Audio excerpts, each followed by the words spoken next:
Good afternoon, class. In previous lecture, we have studied about latent heat, states of matter, how to change state of matter, solid to liquid, melting, liquid to gaseous, boiling, and latent heat. ये diagram से मैंने आपको समझाया था कल. तो आज हम क्या पढ़ेंगे इस चैप्टर में. अपने 4 चीज़ पढ़ी हैं, बट टेम्परेचर हम चेंज करते हैं. Cooling, condensation, boiling and melting. आज जो हम पढ़ेंगे, तो आपने 4 स्टेट अच्छे से पढ़े हुए, मेल्टिंग, फ्रीजिंग, बॉइलिंग, कंडेंस. आज जो हम पढ़ेंगे वो direct solid to gas and direct gas to solid. इसको हम इस प्रोसेस को हमने नाम दिया है sublimation. Sublimation is the process in which solids convert into gases.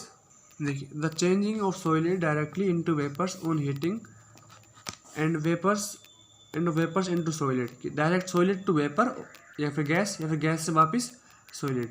इधर हीटिंग करनी पड़ेगी, इधर कूलिंग करनी पड़ेगी. तो दोनों ही क्या है हमारी sublimation. The changing of solid into gas is sublimation and changing of gas into solid is also called sublimation. And ये सब्लिमेशन सब में नहीं होता, इससे कुछ पर्टिकुलर एग्जांपल्स हैं. जैसा अब आप चाहो कि वाटर एक आपके पास मैटर है, इसमें आप सब्लिमेशन कराओ, डायरेक्ट आइस से आप गैस में कन्वर्ट कर दो, तो यहाँ सब्लिमेशन नहीं होगा. सब्लिमेशन का कुछ पर्टिकुलर एग्जांपल हैं जो आपको याद करने होंगे. सच एज एक ये है अमोनियम क्लोराइड.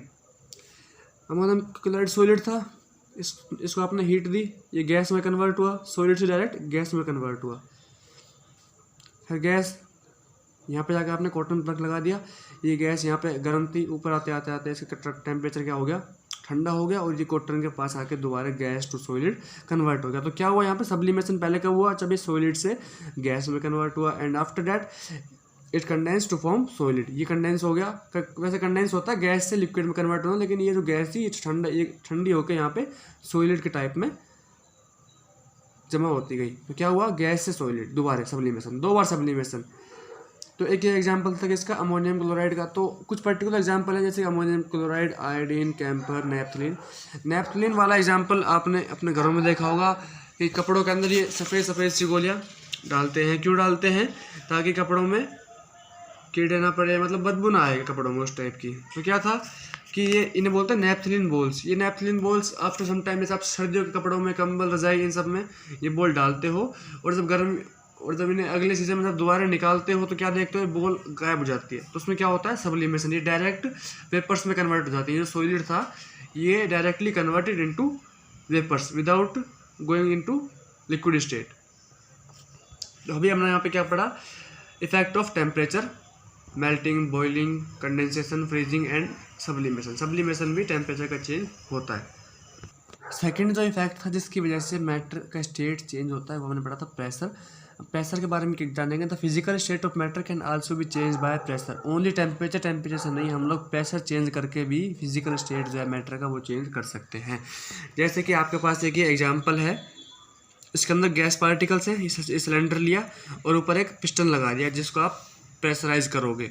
आप इसका टेम्परेचर ठंडा करोगे, इसको कूल करोगे और कंप्रेस दोनों ही करोगे एक साथ. तो जो गैस के पार्टिकल्स थे ये पास आते गए, इनका गैप कम होता गया, इसको दोबारा फिर आपने ज़्यादा कंप्रेस किया. तो यहाँ आपने क्या देखा कि गैस के पार्टिकल्स पास आ गए. और ये प्रॉपर्टी किसकी होती है, लिक्विड की. तो यहाँ पर आपने क्या देखा कि जब आपने गैस पे प्रेशर लगाया तो ये क्या है, गैस जो है लिक्विड में कन्वर्ट हो गई बाय अप्लाइंग. ये छोटा मोटा प्रेशर नहीं, बाय हाई प्रेशर. जब ज़्यादा प्रेशर लगाओगे किसी गैस पार्टिकल्स के ऊपर तो ही वो लिक्विड में कन्वर्ट होएगा. तो क्या है, by applying high pressure the particles of gas can be brought so close together that it's liquefied. जो ये है लिक्विड में कन्वर्ट हो जाता है. द लास्ट वन एंड सबसे इम्पोर्टेंट टॉपिक इस चैप्टर का, इवेपोरेशन.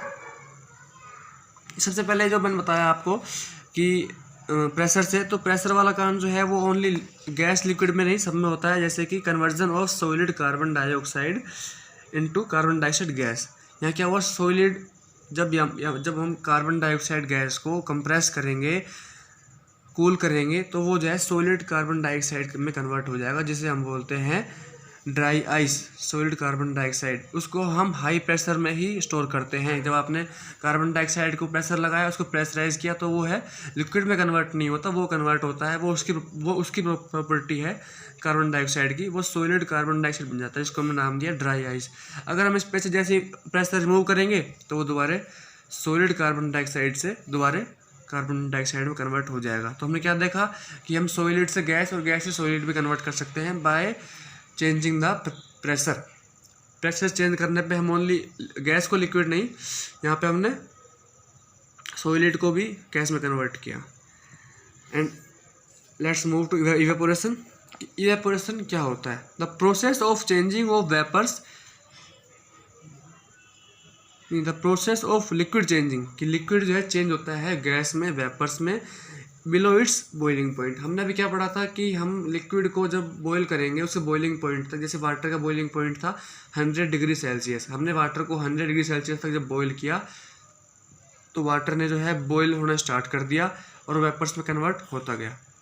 तो वो था उसके बॉइलिंग पॉइंट तक, हमने उसको हीट दिया, टेम्परेचर दिया। अब हम क्या पढ़ेंगे, बिना उसके बॉइलिंग पॉइंट तक टेम्परेचर पहुंचाए जब वाटर जो है गैस वेपर में कन्वर्ट होता है, उसको हम बोलते हैं इवेपोरेशन। फॉर एग्जांपल, जैसे कि आप कपड़े सुखाते हो, आपके कपड़ों में क्या होता है, वाटर पार्टिकल्स होते हैं, और आफ्टर सम टाइम आप क्या देखते हो कि वो वाटर पार्टिकल्स सूख जाते हैं, धूप में कपड़े सूख जाते हैं। उसका क्या मतलब है कि वाटर पार्टिकल्स गायब हो गए, मतलब जो वाटर पार्टिकल्स वो गैस में कन्वर्ट हो गए, तभी गायब हो गए। ये भी नहीं है कि आपने उस अब कपड़े को 100 डिग्री पे बॉईल किया था, नहीं, तो बिना बॉईल किए वाटर चेंज हो गया ना गैस में, तो उस प्रोसेस को बोलते हैं इवेपोरेशन। कि जब बिलो बॉइलिंग पॉइंट्स जब लिक्विड वेपर में कन्वर्ट हो जाए, उसे हम बोलते हैं इवेपोरेशन। फॉर एग्जांपल्स, जैसे कि लेक, रिवर, इन सब में होता है वाटर क्या होता है, इवेपोरेट होता है, तभी वाटर चेंज होता है गैस में, और वो गैस ऊपर जाके दोबारा कंडेंस होती है, कंडेंस होने के बाद वो क्लाउड फॉर्मेशन करती है, तब ऊपर जाके बादल बनता है। तो वहाँ भी क्या होता है, इवेपोरेशन। इवेपोरेशन का रेट क्या होगा, कितनी जल्दी रेट चेंज होएगा इवेपोरेशन का? जैसे कि आप एक ग्लास में पानी रखिए बाहर धूप में, और एक ग्लास में आप पेट्रोल रखिए, तो सबसे पहले कौन उड़ेगा? पेट्रोल। उसका क्या इवेपोरेशन होता कैसे, अब वो सीखेंगे। उसके बाद इस एग्जाम्पल को समझाऊंगा कि ये कैसे इफेक्ट करता है उसके ऊपर। जैसे कि ये एक बीकर है, ये वाटर से भरा हुआ है, वाटर के अंदर पार्टिकल्स हैं, हर जगह अंदर भी पार्टिकल्स हैं, और वाटर के सरफेस के ऊपर भी पार्टिकल्स हैं। यहाँ भी मान लीजिए पार्टिकल्स हैं, अच्छे से समझिएगा ये वाला कॉन्सेप्ट। सरफेस पे भी पार्टिकल्स हैं, अंदर भी पार्टिकल्स हैं। और आपने प्रॉपर्टीज़ पढ़ी थी मैटर की, इनके बीच में मूवमेंट भी होता है, इनके बीच में काइनेटिक, जब मूवमेंट होगा तो काइनेटिक एनर्जी भी होगी, और फोर्स ऑफ अट्रैक्शन भी होता है लिक्विड के पार्टिकल्स में।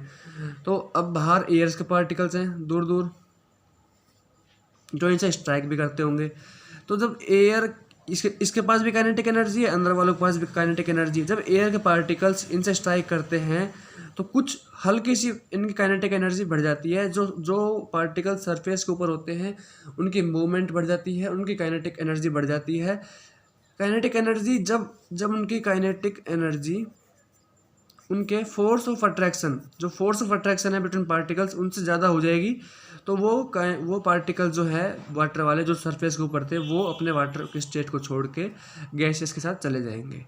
क्यों? इनकी काइनेटिक एनर्जी इंक्रीज हो गई। जो पार्टिकल सरफेस के ऊपर थे उनकी काइनेटिक एनर्जी इंक्रीज हो गई in comparison to the force of attraction. जो फोर्स ऑफ अट्रैक्शन जो इन्हें जकड़ा हुआ था, उससे जैसी ज़्यादा हुई, वो पार्टिकल जो है अपने वाटर को छोड़ के गैस में कन्वर्ट हो जाएगा और उड़ जाएगा। बोलते हैं ना, पानी उड़ गया रखा।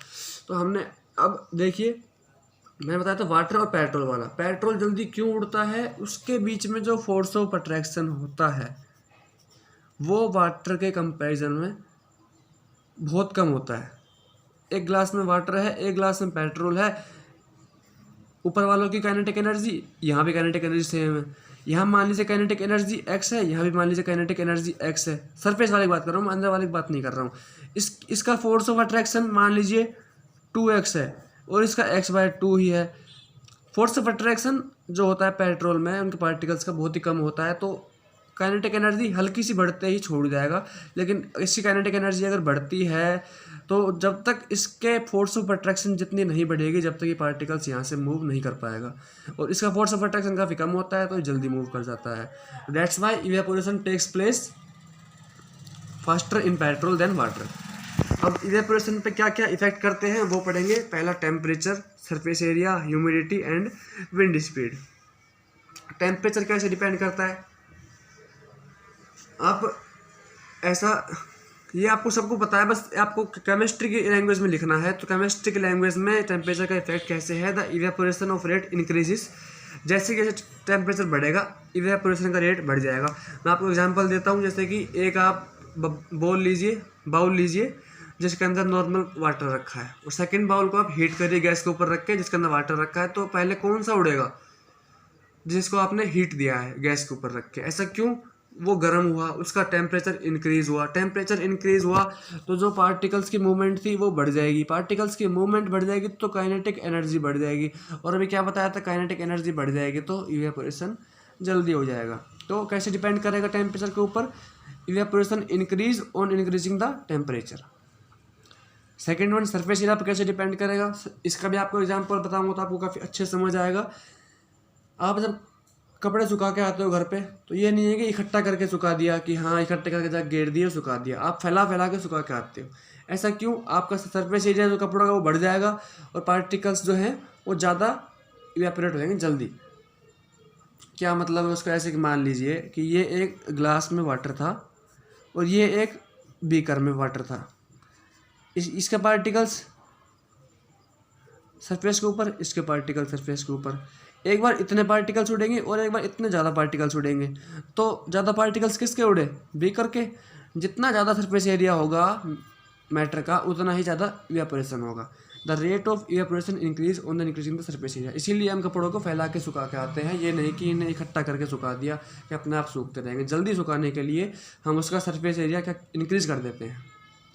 एग्जाम्पल से आपको समझ में आ गया होगा कि ग्लास के अंदर इवेपोरेशन धीरे होगा in comparison to this beaker जिसका सरफेस एरिया ज़्यादा है। अगर मैं यहाँ टेस्ट ट्यूब ले एक, तो इसके अंदर क्या है, सरफेस एरिया और कम हो गया, तो इसमें रेट ऑफ इवेपोरेशन और भी ज़्यादा कम हो गया। Third, humidity. ह्यूमिडिटी क्या होती है, humidity the amount of water vapours present in air is called term humidity. और कि जितने ज़्यादा वाटर वेपर प्रेजेंट होंगे उतनी ज़्यादा ह्यूमिडिटी होगी। सर्दियों के अंदर मतलब जब बारिश का मौसम होता है तो हमारे एटमॉस्फेयर में वाटर वेपर प्रेजेंट होते हैं ज़्यादा, तो वहाँ ह्यूमिडिटी ज़्यादा होती है। तो रेट ऑफ इवेपोरेशन जो है वो लो हो जाएगा अगर ह्यूमिडिटी ज़्यादा हो जाएगी। तो इसीलिए बारिश के मौसम में हमारे कपड़े इन कंपेरिजन टू गर्मियों के मौसम में धीरे सूखते हैं। गर्मियों के मौसम में कपड़े जल्दी सूख जाएंगे, बारिश के मौसम में कपड़े धीरे सूखते हैं। वो क्यों, बिकॉज ऑफ ह्यूमिडिटी। बारिश के मौसम में वाटर वेपर्स ऑलरेडी प्रेजेंट होते हैं इन द एटमॉस्फेयर। और विंड स्पीड पर कैसे डिपेंड करेगा, वही सेम एग्जाम्पल आप कपड़ों वाला, जब हवा ज़्यादा चलती है तो हवा ज़्यादा चलेगी तो कपड़े, बोलते हैं ना कि आज हवा चल रही है, धूप भी है, तो कपड़े जल्दी सूख जाएंगे। तो वो क्यों, क्योंकि जो विंड पार्ट जैसे कि लिखा है, the rate of evaporation of liquid increase with increasing in speed. When the speed of wind increases, the particles of water moves away from the wind, decreasing the amount of water vapor in the surrounding. The rate of evaporation of this increase the rate of evaporation of water. इसके कारण evaporation जल्दी होता है। तो कैसे depend किया, wind के ऊपर डिपेंड करेगा, डायरेक्टली प्रोपोर्शनल। हवा बढ़ेगी, हवा की स्पीड बढ़ेगी तो evaporation भी बढ़ेगा। अब evaporation जो है वो कोज करता है कूलिंग। इसका एग्जांपल देंगे आपको यहीं पे ही। इन पार्टिकल साथ क्या हुआ, इन पार्टिकल्स की एनर्जी इन पार्टिकल से ज़्यादा हो गई, तो इनने क्या किया होगा, अंदर वाले पार्टिकल से ही एनर्जी ली होगी। जो सरफेस पे पार्टिकल्स थे इनने अंदर वाले पार्टिकल से एनर्जी ली और अपनी एनर्जी को इंक्रीज किया इनकी, और उड़ गया हवा में। अब इनने एनर्जी किससे ली, इससे, तो इनकी एनर्जी कम हो गई होगी। जहाँ एनर्जी कम होती है, जहाँ पे हीट एनर्जी कम हुई, वहाँ पे टेम्परेचर भी डाउन हो जाएगा। टेम्परेचर डाउन हुआ, तापमान कम हो गया, तो मतलब कि कूलिंग कोज हुआ। इसका एग्जांपल जैसे कि इवेपोरेशन कोज कूलिंग। आप जब ईथर होता है, डीओ हो जाता है, मतलब जो आप लगाते हो ना रूम फ्रेशनर टाइप कुछ भी, आप जैसे कि लिखा हुआ ना, when we put a little of spirit, ether, petrol, कुछ भी, तो क्या देखते हो आप, वो अचानक से उड़ जाता है, लेकिन आपके हाथों पे ठंडा ठंडा महसूस होता है। वो क्यों होता है?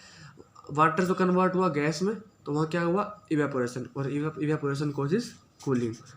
और वो क्यों होता है? क्योंकि जो पार्टिकल्स होते हैं वो एनर्जी विड्रॉ करके लेके जाते हैं, और इनकी एनर्जी जो है कम हो जाती है। एनर्जी कम होते ही टेम्परेचर भी कम हो जाता है। पोर्ट वाला एग्जांपल है कि हम गर्मियों में पानी मटके में क्यों रखते हैं।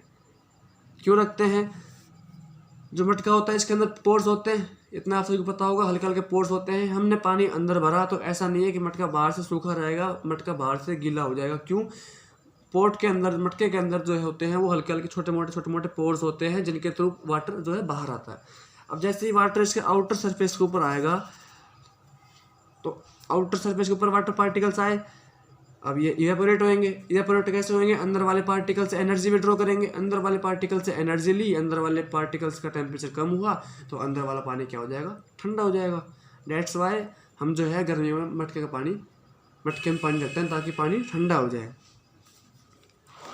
अब एक एक्सपेरिमेंट शोज हुआ था, एक एक्सपेरिमेंट किया गया है, मतलब एक्सपेरिमेंट नहीं, कि कोई ऐसे पूछे कि वाटर वेपर्स होते हैं एयर में, कि हमारे चारों ओर वाटर वेपर्स हैं, तो उसको कैसे प्रूफ करोगे? मतलब कैसे, क्या एग्जांपल दोगे उसका? तो आप क्या देखते हो, जब भी किसी स्टील ग्लास में या फिर वाटर बोतल में अंदर आइस या ठंडा पानी रखा होता है, उसका चारों ओर पानी इकट्ठा हो जाता है। वो क्यों होता है? इसका टेम्परेचर काफ़ी लो, काफ़ी ठंडा है, और बाहर के जैसे ही एयर पार्टिकल्स इससे इन टच में आते हैं। हमने क्या देखा था कि एयर को, मतलब गैस को लिक्विड में कन्वर्ट करने के लिए क्या करना पड़ता है? कंडेंस करना पड़ता है, उसका टेम्परेचर डाउन करना पड़ता है। जैसे ही एयर पार्टिकल इसके टच में आएंगे, उनका टेम्परेचर डाउन हो जाएगा और वो कंडेंस हो जाएंगे, और वो वाटर वेपर्स के फॉर्म में, वाटर ड्रॉपलेट्स के फॉर्म में हमें ग्लास के ऊपर दिखाई देंगे। ये आपको समझ में आ गया ग्लास वाला example. 2 more states of matter, plasma and Bose-Einstein condensate. ये आपके सिलेबस में नहीं है, ये आपको पढ़ने भी नहीं है, बस फॉर इन्फॉर्मेशन आपको बताया हुआ है कि 2 स्टेट और हैं, प्लाज्मा और बोस-आइंस्टीन। प्लाज्मा के बारे में जो आपके पास इन्फॉर्मेशन है वो क्या है कि प्लाज्मा कहाँ पाया जाता है? मेनली स्टार्स के अंदर। जो नेचुरली हम बनाते हैं वो अलग है, लेकिन जो नेचुरली जो प्लाज्मा पाया जाता है वो स्टार्स के अंदर और सन के अंदर। ये हमारे साइंस ने खोज की। ये क्या होता है इसके अंदर जो होते हैं आयंस होते हैं, इलेक्ट्रिकली चार्ज। जैसे देखो लिखा है, plasma is a mixture of free electrons and ions, ऐसे बताया हुआ है। Inside the star the temperature is too high, कि स्टार और सन में टेम्परेचर बहुत ज़्यादा हाई होता है। जो एटम्स जो होते हैं वो टूट जाते हैं, एटम टूटते हैं तो उनसे इलेक्ट्रॉन निकलते हैं, और electrons breaks away from the atom, converting the rest of atom into electrical charge particles called ions. तो वहाँ पे आयंस और ये इलेक्ट्रॉन आ जाते हैं। तो जो प्लाज्मा जो है वो मिक्सचर है आयंस और इलेक्ट्रॉन का। इसको हम आर्टिफिशियली भी मेक कर सकते हैं, बना सकते हैं। कैसे? Plasma can be made on earth by passing the electricity through gas. जब हम गैस के थ्रू इलेक्ट्रिसिटी पास करते हैं at very low pressure. Mainly gas कौन कौन सी? हीलियम और नियोन, बताया होगा, नियोन गैस। और लास्ट वन जो है, जो क्या था, बोस-आइंस्टीन कंडेंसेट। इसके बारे में कोई खास इन्फॉर्मेशन नहीं है, बस इतना बताया है कि कैसे बना जाता है। By cooling a gas of extremely low density about 1000 the density of normal air. 100,000 मतलब काफ़ी लो डेंसिटी। तो मेनली जो आपके पढ़ने हैं वो सॉलिड लिक्विड गैस ही पढ़ने हैं, प्लाज्मा और बोस-आइंस्टीन आपको नहीं पढ़ने। इनके बारे में काफ़ी छोटी सी इन्फॉर्मेशन अभी तक सामने आई हमारे साइंस में। अभी जो मेन था इवेपोरेशन, सब्लिमेशन, ग्लास वाला एग्जांपल, इसे अच्छे से रीडिंग कर लीजिएगा। एक पोर्ट वाला एग्जांपल, ये काफ़ी इंपॉर्टेंट है, ये जो 11th क्लास में भी या फिर आगे भी आप पे काम आएंगे, जो आपको याद करने होंगे। आपका ये वाला चैप्टर कंप्लीट हो गया है। Do your best and prepare for unit test. Thank you.